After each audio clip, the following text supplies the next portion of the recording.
মাংসাশী পোকার ভয়াবহ আক্রমণে বিপর্যস্ত প্রাণীজগৎ। গৃহপালিত পশু থেকে শুরু করে বন্য প্রাণী পর্যন্ত রেহাই পাচ্ছে না এ হিংস্র স্কুওয়ার্মের হাত থেকে। এমনকি মানুষের দেহ আক্রমণ চালাতে পারে এই পোকা। পরিস্থিতি এতটাই উদ্বেগজনক যে এবার অভিনব কৌশলে পাল্টা প্রতিরোধে নামছে যুক্তরাষ্ট্র।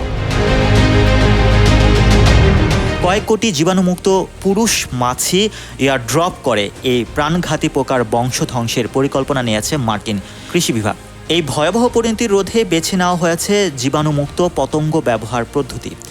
পানামার একটি বিশেষ কেন্দ্রে সপ্তাহে তৈরি হচ্ছে 11 কোটির বেশি জীবাণুমুক্ত পুরুষ মাছি, যেগুলিকে বিমান থেকে মেক্সিকো ও দক্ষিণ টেক্সাসের আকাশে ফেলে দেওয়া হবে।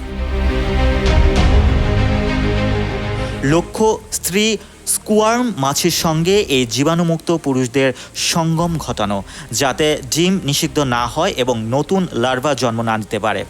কানসাস স্টেট বিশ্ববিদ্যালয়ের অধ্যাপক ক্যানসান্দ্রা ওল্ডস আরও বলেন, স্ত্রী স্কুয়ার্ম মাছিগুলো ডিম পাড়ার আদর্শ পরিবেশ খুঁজে নেবে।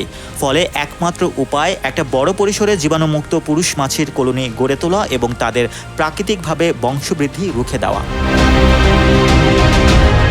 Mohammad Rasel, news 21 international desk.